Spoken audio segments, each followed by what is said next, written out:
Good morning, still. You know, this is going to be really fun because I feel like I'm kind of talking to the choir.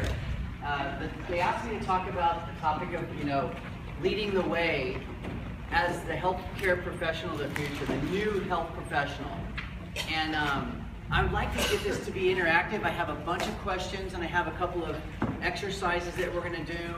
And I think there's going to be a lot of reinforcement of things you may have already learned, but I'm also going to challenge you to think about some things that maybe you've tried in the past, haven't been giving you or your clients the best results, and see if you're willing to consider another alternative. And there's some fundamental things that make a big difference. Let's start with our healthcare system as a whole. What would you say are some of the best parts of our current healthcare system? What do we really do well here in the United States? Give out medications, okay. And sometimes you need a medication to save your life, You're going to have an infection that would kill us 40, 50 years ago. Now we have a pill we're saved, right? How about if you break a bone? How many of you had somebody who had a really serious injury and they had to have surgery? Where's the best place in the world to get surgery? People fly from all over the world for heart surgery, bone surgery, whatever, right? So what's not working about our healthcare system? So when it comes to being broken, we're good at fixing people. True or false? Yes. Right? Preventive maintenance. And what? Preventive maintenance that they're very poor at. Very poor at preventive maintenance. You would agree with that? Yes.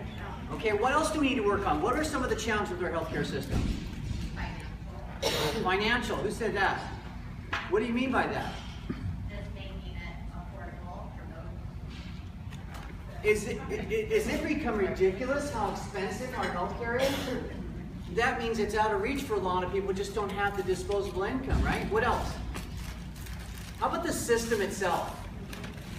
Is it functional or dysfunctional? Dysfunctional. Is it efficient or inefficient? Inefficient. Is there much care in the system, or are you more like a number? And I have this quote from Thomas Edison, maybe you've heard of it before. The doctor of the future will give no medicine, but will interest his patients in the care of the human frame, diet, and the cause and prevention of disease. He said that in 1909. So let's talk about where we've come so far. We're going to look at how we're doing and what we can do better.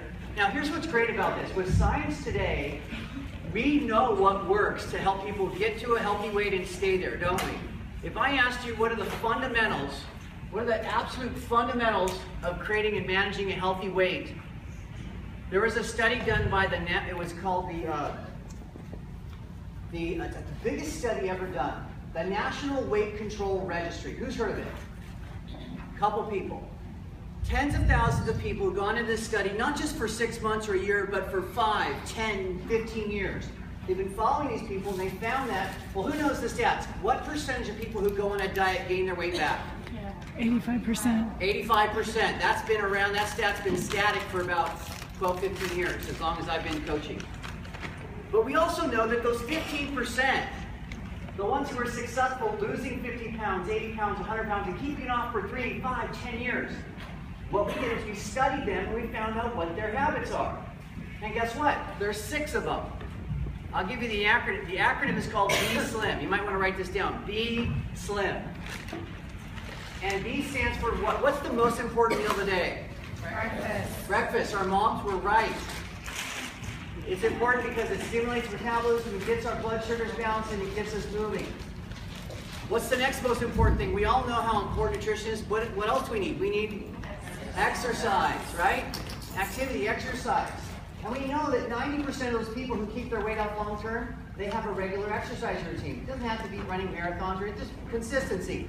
3 to 4 days a week, half hour or more, right? What's the next one? S stands for support. Whenever you're changing a lifestyle, you need support. You need encouragement, accountability, right? L. L stands for low-fat, frequent meals. How many of you tell your clients it's better to have 5 or 6 small meals than 1 or 2 big meals? And how many of your clients do that? Very few. Why? Time? What do you mean by that? They feel like they don't have enough time to prepare their food. Who's ever heard I don't have enough time to prepare 6 meals a day, right? How about the shopping? And then the cleanup. I mean, it can be very difficult, right? But how many of you guys, do you have a comment? I was going to say, also, in addition to just the regular time to prepare everything, having the time to be in the right mental state to choose those things. Ooh, yeah. Sometimes they can grab something 6 times a day, but it's not good. It's not healthy. It's the wrong stuff, right? How many of you guys on average have 5 or 6 smaller meals a day? Okay, about half of you. All right, let me show you why, not only for weight management, but also for overall optimal health. It's really good for you to do that.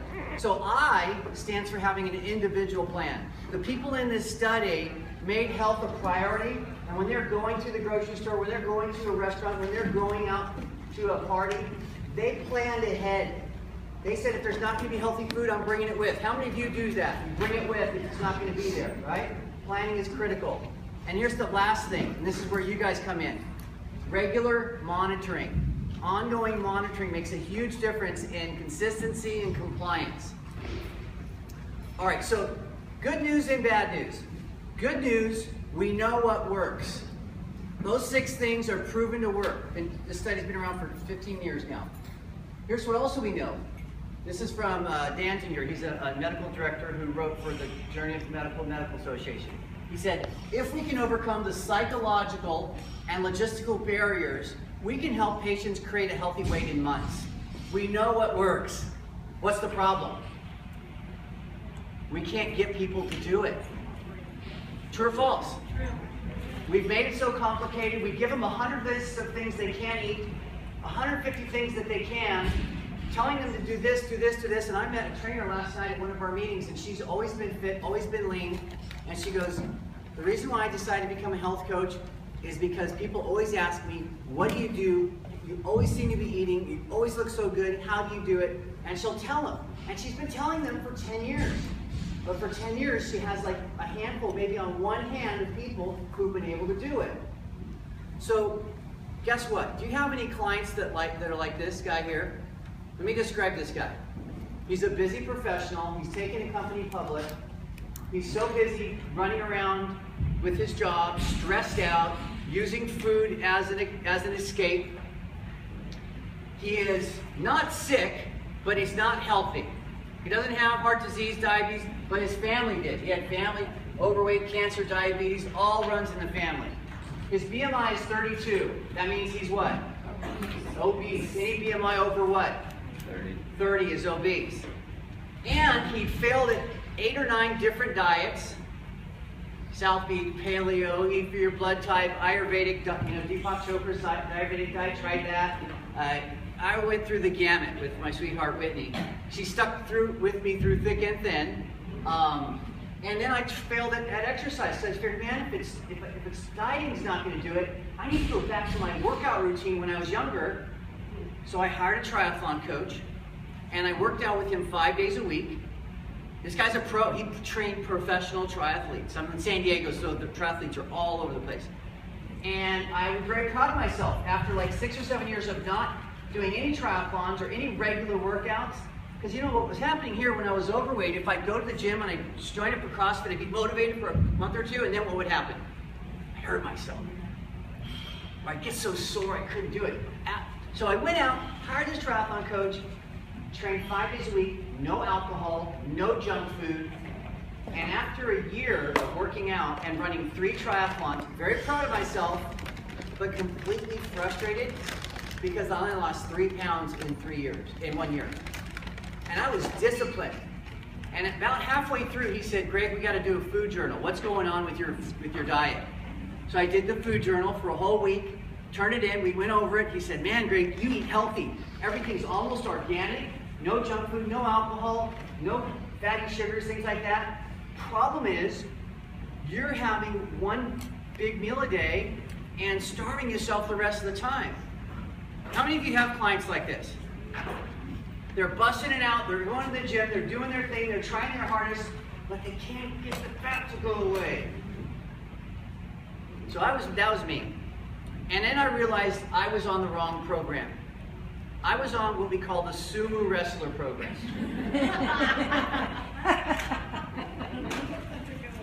Do you guys know how sumo wrestlers, is it genetics that they're that big, yes or no? It's a lifestyle. Here's a sumo wrestler day in the life. Wake up in the morning, have green tea, no food, no calories. Work out, train, push each other around all day. In the evening, they have a big meal, 2,000-3,000 calories. Go to bed, start the routine over the next day. Wake up, green tea, starve, starve, starve, work out, work out, work out, big meal. By the way, when somebody works out really hard, hour, hour and a half, they're busting it out, are they hungry when they're done, yes or no? Clearly. It's called compensation. So that's the plan I was on. No matter how hard I tried, I was not doing well. Now let me ask you a question. How many of you think that healthy body also has a relationship to your healthy mind? Right? So our company has found that you can't just work on one aspect. You have to work on all three. We call it the trilogy of optimal health: healthy body, healthy mind, and healthy finances. And when you have balance in all three areas, your chances of sustaining health go up dramatically. So I'm going to talk about today sustainable health. How do we create sustainable health for you and your clients? So on the form, we're going to go over this later, but we're going to kind of give ourselves an assessment on 1 to 10 to see how we're doing in each of those areas. So I'll tell you my story, kind of what happened was. For me, I met a guy who is an innovative physician. His name is Dr. Wayne Anderson. He wrote a book, a best-selling book called The Habits of Health. And his philosophy, when I heard it, it just made sense. And I said, what have I got to lose? I've tried everything else under the sun. Why not give his plan a try? So I got in the program. I lost 50 pounds in 10 weeks. I lost 97% fat, 3% muscle. I took my exercise down from an hour and a half to 2 hours a day during that period, those 10 weeks. Because if you're cutting your calories and you keep your exercise at an hour or two a day, it's kind of not going to work, is it? One of the problems that I had is a lot of my trainers would say, hey Greg, we want you to put on some muscle mass because then you'll burn fat all day long. So I was working out like a bodybuilder, but eating like a model. You know what I mean? And that's like putting one foot on the gas and one foot on the brake and flooring them both and saying this is going to work. They're completely different strategies. Putting on muscle takes a different strategy than burning fat. True or false? Yes. So what I did is I said, okay, Dr. A, I'll trust you. I'll give you a couple months. I'll cut back on my lifting and all my intense workouts, and I'll focus on burning the fat. And within 3 days, I got in the fat burning state, and that's why I lost 50 pounds in 10 weeks. And then the most important thing is not losing weight. How many of you know clients that have lost weight and gained it back, right? The most important thing that I'm proud of is in the process of doing this, I changed my mindset and I changed my routine to now I have these habits, they stuck with me. The habit of eating smaller meals, the habit of eating every 3 hours, the habit of drinking water, the habit of managing my stress, the habit of getting out there and doing activity. Even if I don't have time to exercise, I find a way to be active. And so I've changed my habits, and that's why on March 5th, I'll celebrate my 13 years of keeping my weight off. So that's a good thing, right? And so I right away had friends and family saying, what are you doing? Because this is a big problem out there. How big is our problem? What percentage of America is overweight or obese? 67%, 80%, 70, 67 to 70% depending on which study, right? Big number, 2/3. 200 million Americans are overweight or obese. What's that doing? What's one of the biggest causes? Junk food, calories, empty calories, right? Check this out. The World Health Organization did a study about U.S. calorie consumption. In 1960, we were 1,900 calories a day. It's about right for a normal guy, an active guy, or an active young woman. Then they did the study, they repeated the study in 2009, and the United States had jumped from 1,900 to 3,700 calories a day, average. Average.